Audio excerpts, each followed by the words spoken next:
زندگی میں ہم سبھی یہ چاہتے ہیں کہ ہماری مشکلیں، مصیبتیں، پریشانیاں سب دور ہو جائیں اور ہماری زندگی میں خوشحالی آ جائے۔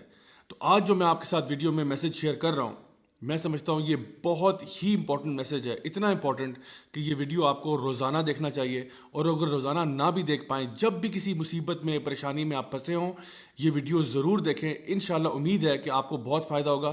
اس لیے نہیں کہ یہ ویڈیو میں نے بنایا، لیکن اس لیے کہ اس میں اللہ سبحانہ تعالیٰ کے کلام میں سے کوئی ایسی آیات آپ کے ساتھ شیئر کروں گا جس کے بارے میں اکثر لوگ غافل ہیں۔ السلام علیکم ورحمۃ اللہ وبرکاتہ۔ My dear brothers and sisters, سب سے پہلا سوال آج کا یہ ہے کہ اصل میں ہم خوشی کس چیز کو کہتے ہیں؟ اس کے بارے میں سوشل سائنٹسٹ نے کافی ڈیبیٹ کی کہ اصل میں خوشی ہوتی کیا ہے، لیکن اگر اس پوری بحث کا اگر آپ سمرائزیشن دیکھنا چاہیں تو وہ یہ ہے کہ خوشی کہتے ہیں جب کوئی بھی کام آپ کی مرضی کے مطابق ہوتا ہے تو انسان کو خوشی ہو جاتی ہے۔ فار ایگزامپل، ایک بچہ کسی جو اسکول میں داخلہ لینا چاہتا تھا وہاں پہ داخلہ ہو گیا، وہ خوش ہو گیا۔ وہ رات کو چاکلیٹ کھانا چاہتا تھا، ماں نے چاکلیٹ دے دی، وہ خوش ہو گیا۔ فیوچر میں جا کے جہاں وہ شادی کرنا چاہتا تھا وہاں اس کی شادی ہو گئی تو وہ خوش ہو گیا۔ جس جگہ پر نوکری کرنا چاہتا تھا وہاں نوکری مل گئی تو وہ خوش ہو گیا۔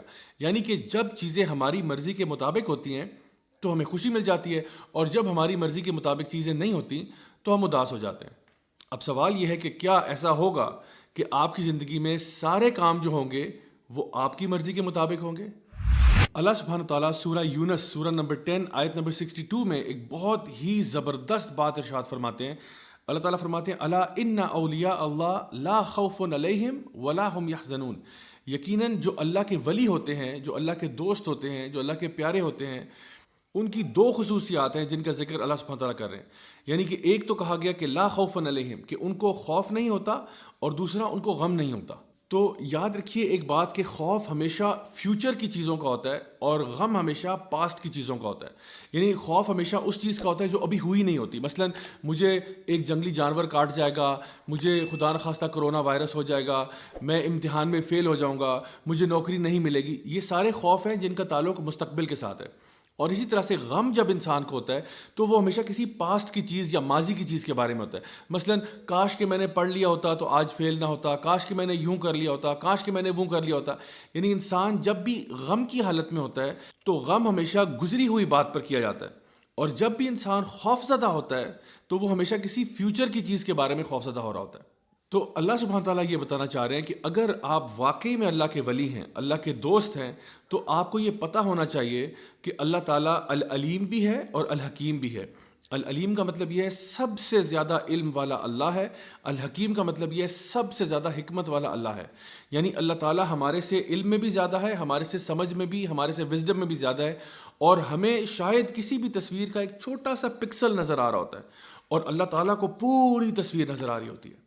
ہم اپنی لمیٹڈ سوچ کے اندر اکثر اوقات مسئلوں کو سمجھ نہیں پاتے، جیسا کہ سورہ البقرہ کے اندر بھی سورہ نمبر 2 آیت نمبر 216 میں اللہ سبحانہ تعالیٰ ارشاد فرماتے ہیں کہ شاید ہو سکتا ہے کہ تم کسی چیز سے محبت کرتے ہو، تم کسی چیز کو اپنے لیے اچھا سمجھتے ہو، لیکن وہ تمہارے لیے اچھی نہیں ہے، اور ہو سکتا ہے کہ تم جس چیز کو برا سمجھتے ہو اصل میں وہ تمہارے لیے بری نہ ہو، اللہ جانتا ہے اور تم نہیں جانتے۔ تو جس دن انسان یہ فیصلہ کر لیتا ہے کہ اللہ مجھ سے زیادہ جانتا ہے، اللہ مجھ سے بہتر جانتا ہے، اللہ کی حکمت میرے سے بہت زیادہ ہے، تو وہ آٹومیٹکلی اپنی مرضی کی بات نہیں کرتا، وہ اللہ کی مرضی کی بات کرتا ہے۔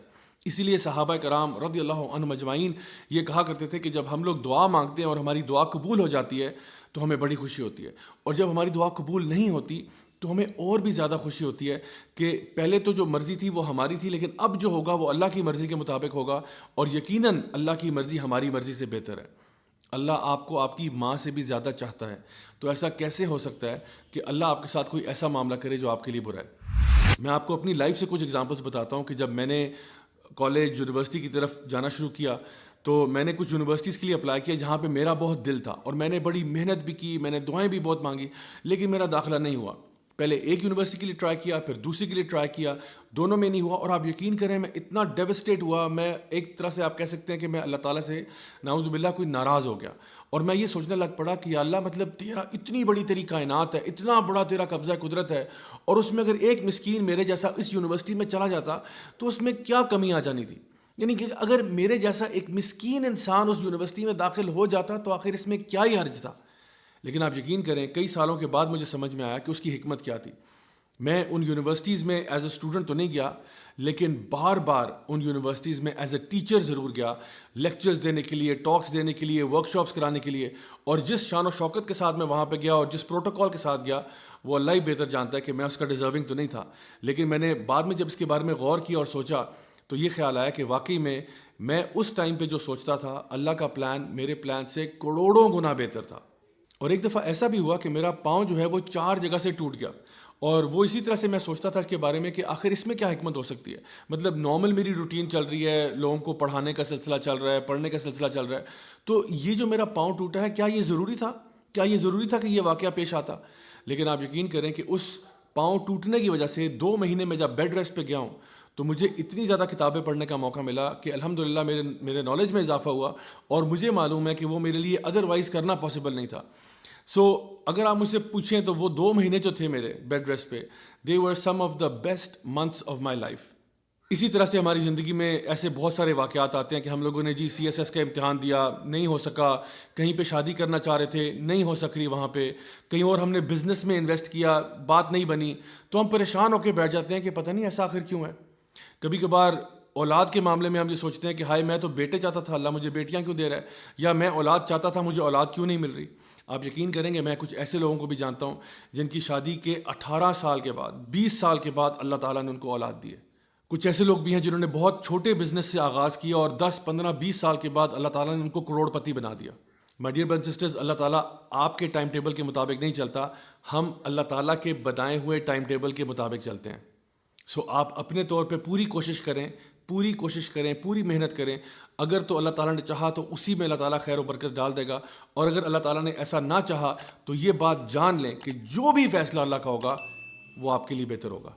اسی لیے اللہ سبحانہ تعالیٰ ان اگلی آیات میں ارشاد فرماتے ہیں الذین آمنوا وکانوا یتقون، کہ یہ وہ لوگ ہیں جو اللہ کے ولی ہیں، جو کہ ایمان لاتے ہیں اور تقوی اختیار کرتے ہیں. لہم البشریٰ فی الحیات الدنیا وفی الآخرہ، اللہ تعالیٰ ان کو خوشخبریاں سناتا ہے دنیا میں بھی اور آخرت میں بھی. مائی ڈیئر برادرز اینڈ سسٹرز، اگر آپ ان آیات کو سمجھ جائیں تو آپ کو یقین ہو جائے کہ جو لوگ بھی اللہ تعالیٰ کے دوست بن جاتے ہیں، نہ فیوچر کے بارے میں ان کو ٹینشن ہوتی ہے کیونکہ ان کو پتہ ہے کہ جو فیصلہ اللہ کرے گا وہ بہتر ہوگا، نہ پاسٹ کا غم ہوتا ہے کیونکہ وہ پاسٹ کے بارے میں اگر جو غلطیاں کوتاہیاں ہوئی ان سے توبہ کر کے آگے آپ جا چکے ہیں. یہی وہ لوگ ہیں جن کے بارے میں اللہ تعالیٰ فرماتا ہے کہ اللہ تعالیٰ ان کو دنیا میں بھی خوشیاں دیتا ہے اور آخرت میں بھی خوشیاں دیتا ہے. انشاءاللہ آئی ہوپ کہ اس سے آپ کو بات واضح ہوگی، اور اب پریشانی ٹینشن لینے کی کوئی ضرورت نہیں ہے کیونکہ اللہ ہمارے ساتھ ہے نا. ٹینشن تو وہ شخص ہے جس کے ساتھ اللہ نہ ہو، لیکن جو اللہ کا دوست ہے اس کو کیا خوف، اس کو کیا غم.